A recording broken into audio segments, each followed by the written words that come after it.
Hello again, RoyZesch.REALTOR here with Coldwell Banker Legacy in San Angelo. Today I'm going to continue my series on healthy living. Today I want to talk about eating gluten-free. So the first question comes up is, what is gluten? Gluten, the word glue, it's very similar words for very similar reasons. The glue is what makes flour sticky. If you start to make bread or something like that, the gluten is what makes it sticky. It's what gives body to your baked goods. So what's happened over the years is there used to be a certain amount of gluten in wheat, and then it's been hybridized over the years to increase the amount of gluten in it because it makes prettier baked goods. And that's a lot of the purpose behind it, because it's one of those, the market demanded something, and the big companies and the universities that do that kind of research were able to develop it and hybridize it to increase those desirable qualities in it. So then all of a sudden, a few years ago, the thing comes out that gluten's bad for you. Well, how true is it? Well, it's hard to say exactly, because again, there's not a lot of really good research on it.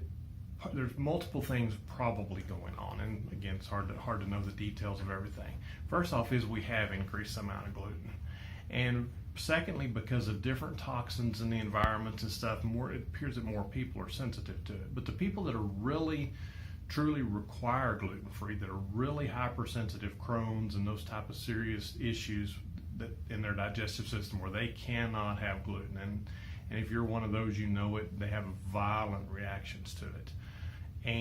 But they are a very, very small percentage of the population. So how did it get to be something that everybody was talking about a few years ago? And it's dying down a little bit now, but it's still pretty common, pretty popular. You see, milk that'll say it's gluten-free, or stuff that would have never had gluten in it in the real world says it's gluten-free on the package. So it's one of those things. There's an element of truth and an element of hype in it. So once several books came out about it and talking about it. The Wheat Belly is one that I remember. I know there were several others that talked about it, and it got to be a real common thing. And so just eliminating gluten, what happened is all these companies came out with gluten-free baked goods that, yes, they didn't have gluten, but they weren't even any better for you than the ones that did have gluten.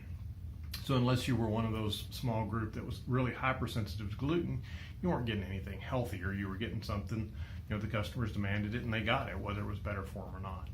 So there was a lot of gluten-free products, and a lot of them, they just substituted cheap, not nutritious stuff for the gluten and figured out ways around it and stuff like that. So there's possibly several things going on. First is they have increased the amount of gluten in the wheat that we grow in the United States. There's also a lot more spraying with Roundup and other different sprays and stuff, and it's possible that some of the toxins from that remain in the product, and that's some of what people's reaction is to. And who knows what all the other possibilities are. It's interesting, there's people that are moderately sensitive to gluten and say they can go to Europe and places like that and they can eat bread and pasta and stuff like that and don't get the response to it they do here. So it does appear that there's something else more than just the effect of the gluten. So there's some question about grains, how long they've been in the human diet, how good they are for us in general. It's some of those things that I would recommend experimenting with it. We, in our family years ago, we did basically a grain-free, and we did like a 30-day test. And we'd eliminated all the grain we could in our diet for 30 days. And it was really kind of interesting. Most of us saw very little difference. But one of my sons noticed we normally could always hear him. There was just a small amount of congestion. And we could normally hear him breathing. If he was in the room and you were watching TV or doing something, you could hear him breathing. And when he was doing this, we noticed that you couldn't hear him breathing. The congestion went away. So with him, that was an effect of it. Was it worth the effort it took to go grain-free for long periods of time?